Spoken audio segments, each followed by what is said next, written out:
सी के 2020 के केमिस्ट्री के पेपर के कुछ सवालात हैं। पहला सवाल है, purest form of iron is wrought iron.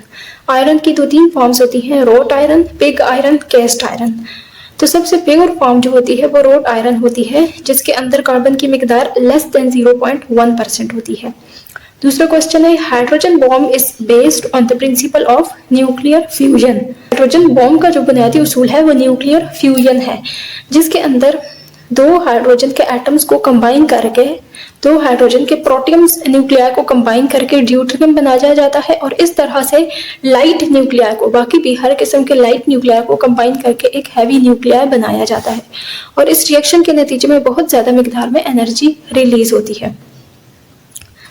Third question है, SI unit of equivalent conductance is. Equivalent conductance का एसआई यूनिट है सीमेंस मीटर स्क्वायर पर equivalent. Question 4, which non metal is liquid at room temperature. तो bromine room temperature के ऊपर liquid होता है, बाकी जितने भी नॉन मेटल्स हैं वो गैसियस स्टेट में एग्जिस्ट करते हैं।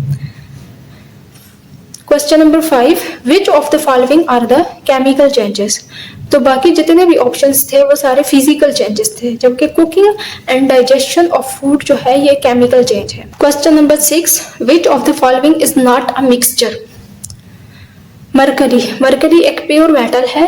मिल्क के अंदर विटामिन सी बहुत कम होता है। इसके अलावा जितने भी ऑप्शंस थे उसके अंदर मिक्सचर मौजूद थे।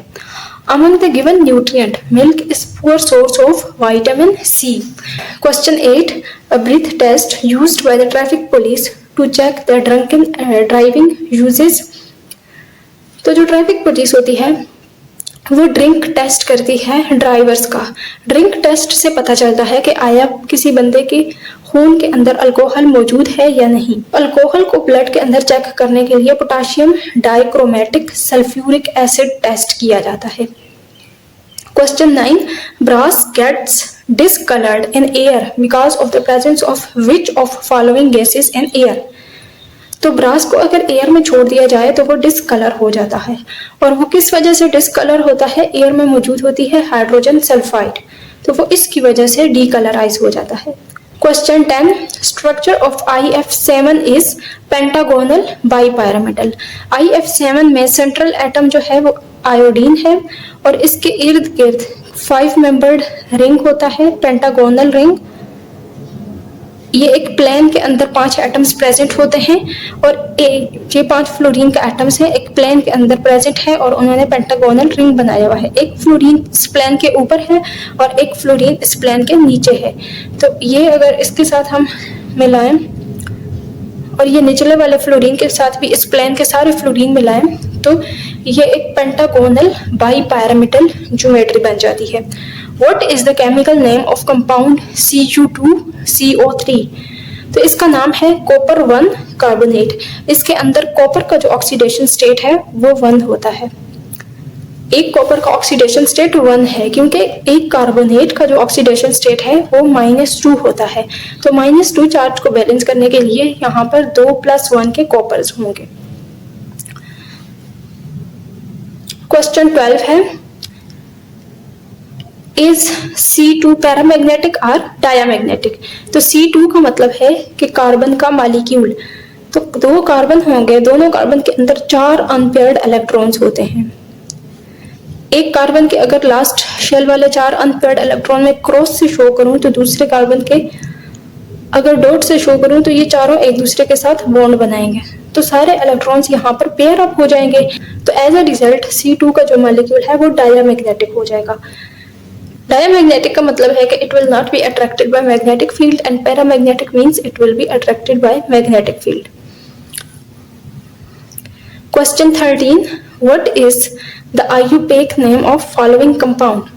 ये एक कंपाउंड है जिसके अंदर 3 कार्बन हैं और टर्मिनल पे C2C ट्रिपल बॉन्ड प्रेजेंट है, तो इसका नाम पड़ेगा 1 प्रोपाइन। इसकी नंबरिंग यहाँ से स्टार्ट करेंगे जिस साइड से ट्रिपल बॉन्ड को सबसे कम नंबर मिल रहा है, 1 2 3। तो 1 पोजीशन पे ट्रिपल बॉन्ड है और चेन के अंदर 3 कार्बन हैं, तो इसका नाम पड़ेगा 1 प्रोपाइन। इसको मिथाइल एसिटाइलिन भी कहा जा सकता है। ये वाला ग्रुप एसिटाइलिन है और एसिटाइलिन के साथ मिथाइल ग्रुप लगा हुआ है, लेकिन आयुपेक नेम जो है इसका 1 प्रोपाइन होगा। क्वेश्चन 14 है which one of the following is an amorphous solid. तो बाकी जितने भी ऑप्शन थे इस क्वेश्चन के वो सारे क्रिस्टलाइन सॉलिड्स थे। जो कर्ट्स ग्लास है ये एक अमोर्फस सॉलिड है। क्वेश्चन 15 है permanent hardness of water can be removed by adding washing soda. Question 16 give common name of following compound. ये एक कंपाउंड है तो इसका कॉमन नाम क्या कहलाएगा। तो इस कंपाउंड का स्ट्रक्चर कुछ इस तरह से है अगर हम खोल कर बनाए तो, यानी ये मेन अगर कार्बन की चेन है जिसके साथ एक साइड पे फंक्शनल ग्रुप प्रेजेंट है तो इस चेन के दो सिरे हैं। तो जब भी किसी चेन के दो सिरे हों तो उसके लिए प्रीफिक्स यूज किया जाता है iso in common name. Common name के अंदर अगर किसी कार्बन मेन चेन के दो सिरे हों तो उसके लिए प्रीफिक्स यूज किया जाता है आइसो। तो इसको आइसोब्यूटाइल कहा जाएगा क्योंकि 4 कार्बन है और आइसोब्यूटाइल है और इसके साथ ब्रोमाइड ग्रुप लगा हुआ है तो इसका नाम पड़ेगा isobutyl bromide. Question 17 a mixture of sand and naphthalene can be separated by sublimation. Sublimation is the direct conversion of solid into gas. तो नैफ्थलीन का सब्लिमेशन पॉसिबल है जबकि सैंड का सब्लिमेशन पॉसिबल नहीं है। तो आप जब इसके मिक्सचर का सब्लिमेशन करोगे तो नैफ्थलीन सब्लाइम कर जाएगी और इस तरह से ये दोनों चीजें सेपरेट हो जाएंगी। Question 18 which solution is more concentrated. तो 2.6 gram of solute in 2 millilitre of the solution. बहुत कम मिकदार में यहाँ पर सॉल्वेंट है यानी सॉल्यूशन की जो ओवरऑल वॉल्यूम है वो बहुत कम है और उसके अंदर बहुत ज्यादा मिकदार में सोल्यूट डिसॉल्व हुआ है। तो ये वाला सॉल्यूशन जो था ये सबसे ज्यादा कंसंट्रेटेड था। बाकी जितने भी 3 ऑप्शंस थे उनके मुकाबले में ये वाला सॉल्यूशन ज्यादा कंसंट्रेटेड है। Which is third most abundant gas we can breathe. तो एटमॉस्फेयर के अंदर जो थर्ड मोस्ट अबंडेंट गैस है वो आर्गोन है। सबसे पहले नंबर पर नाइट्रोजन गैस आ जाती है जिसकी मिकदार है 79% या 78%।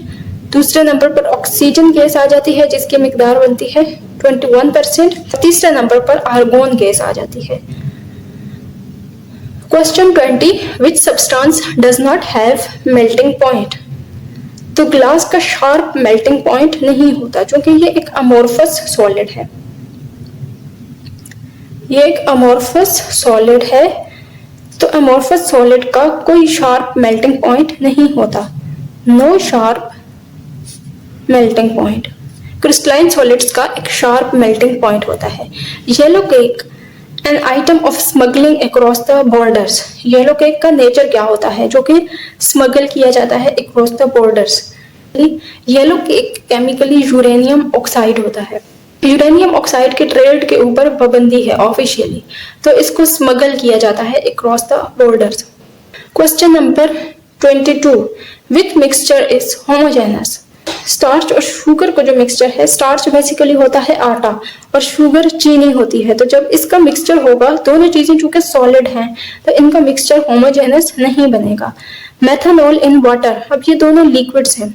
मेथनॉल एक अल्कोहल है जो कि पोलर इन नेचर होता है और पानी भी पोलर है। तो ये दोनों एक दूसरे के अंदर थारोली डिसॉल्व हो जाएंगी और होमोजेनस मिक्सचर बनेगी।